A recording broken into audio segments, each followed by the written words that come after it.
The rain poured hard that evening as Jennifer and Thomas Grayson pulled into the driveway of the unassuming brick house on North 2nd Street in Atchison, Kansas. The Sally House. The name alone made Jennifer's stomach twist with unease. But Thomas, a history teacher and amateur paranormal investigator, was thrilled to finally be standing in front of the infamous home. They had rented the house for a week under the guise of conducting paranormal research for Thomas's YouTube channel, Past Beyond.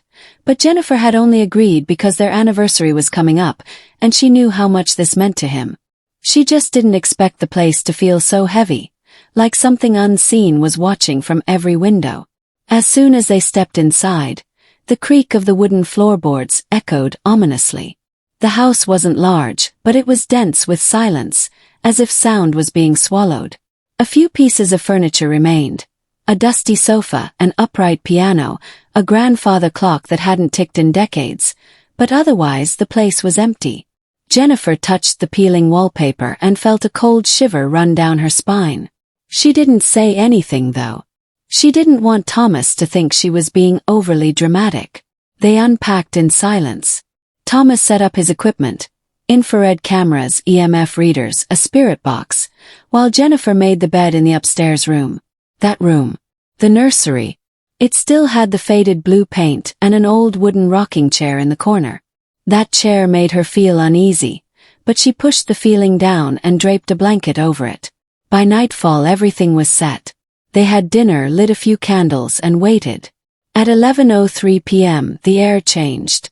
It felt heavier, tighter, as if the oxygen itself had turned stale. The EMF reader spiked. The spirit box buzzed to life with static before muttering a single word. Stay. Thomas's eyes lit up with excitement. Jennifer, however, went pale. The word echoed in her head, laced with something malicious. The following day, Thomas dove into research. He pored over old documents, newspaper clippings, and interview transcripts from previous tenants. It was widely believed that the ghost of a young girl named Sally haunted the house, though some reports suggested she wasn't as innocent as people claimed. Stories ranged from harmless mischief to terrifying encounters involving scratches, fires, and possessions. Thomas read them aloud while Jennifer listened in the kitchen, her hands shaking as she stirred coffee. She didn't sleep well the night before. The rocking chair in the nursery had creaked by itself at least twice, and she was sure she heard footsteps in the hallway around 3 a.m. By the third day, the house began to reveal itself. The temperature dropped suddenly in the nursery, so cold Jennifer could see her breath. Thomas laughed it off, blaming old insulation, but even he was beginning to notice the patterns.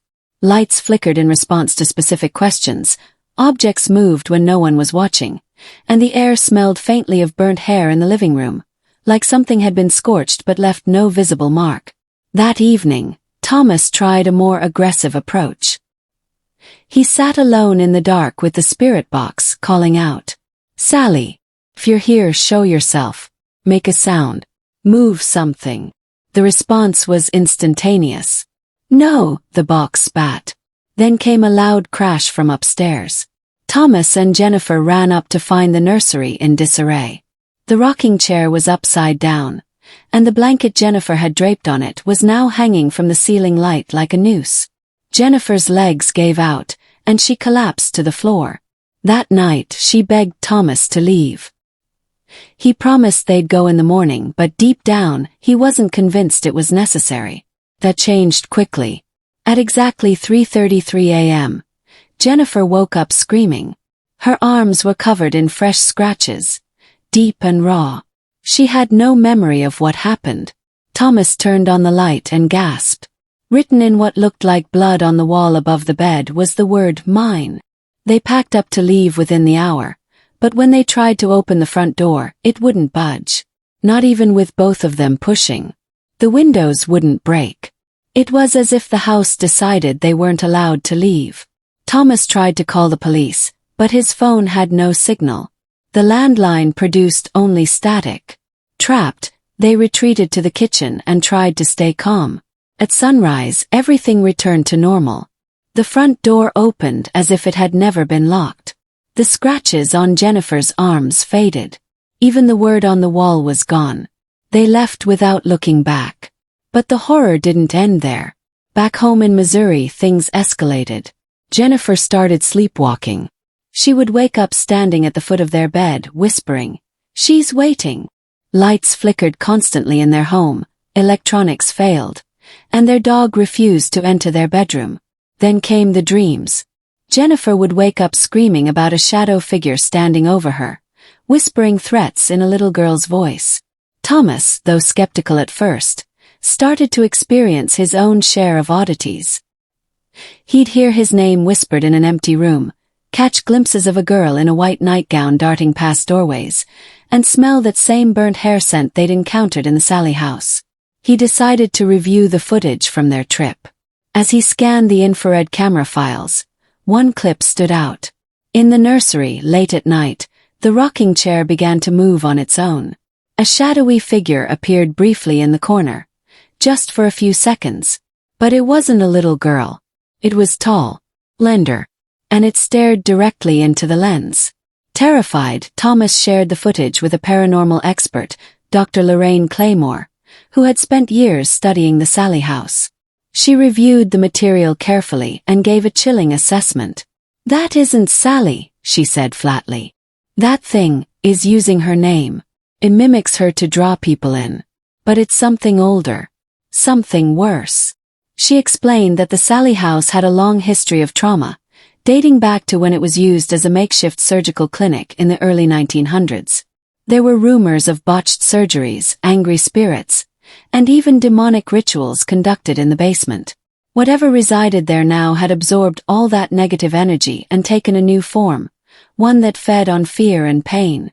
Dr. Claymore agreed to bless their home and perform a cleansing ritual, but the results were limited. The activity slowed, but it never stopped. Jennifer was growing thinner, paler. Her eyes often appeared unfocused, like she was somewhere else entirely. Thomas became more reclusive, paranoid, constantly checking over his shoulder and sleeping with the lights on. He began documenting everything, recordings, journals, video diaries, in case something happened to them. One night, Thomas came home to find Jennifer missing. After a frantic search, he discovered her in the attic, curled in a corner, whispering to someone who wasn't there. She didn't recognize him. She didn't even flinch when he touched her. A week later, she was admitted to a psychiatric hospital for observation. Doctors were baffled. No sign of drugs, no history of mental illness. But she kept drawing the same image over and over again, the rocking chair and a shadow behind it. He decided it was time to disappear from public view. He stopped uploading to his channel, changed his number, and moved across the country. He lives in a remote area now, surrounded by woods, avoiding all media attention. But he keeps one camera always recording day and night just in case. The horrors of the Sally house didn't end when they left. They simply followed. And Thomas now believes that the house itself isn't haunted by a spirit, but by a living, thinking entity. Something that chooses people, bonds with them, possesses their memories, their dreams, their lives. And once it latches on, it never truly lets go. As for Jennifer, she never came back home. She remains in the care of specialists, mostly unresponsive, still drawing that same image, now with more detail. The shadow has eyes, and it's smiling. Years have passed since they entered the Sally house. It still stands quietly on North 2nd Street, its windows dark, its rooms silent. But every once in a while a curious tourist knocks on the door. Some claim they feel a chill. Others hear footsteps or a faint child's laugh. But those who stay longer, those who ask too many questions, they don't talk about it afterward. They just leave. Or sometimes they don't. Because the horrors of the Sally house still continue. And now they're watching you. The final straw came when Thomas received an email from his own account. It contained a single attachment, a video file from their last night in the Sally house. The footage showed Jennifer sleeping, then slowly rising from bed, eyes wide open, walking to the wall and writing the word mine with something red on her fingers. But the chilling part wasn't her behavior. It was the figure standing beside her, nearly transparent, holding her wrist. Thomas moved in with his brother for a while, but even there, strange things followed. Doors opened on their own. Lights flickered. One night his niece asked, "Uncle Tom, why does the girl in the nightgown cry in your room?"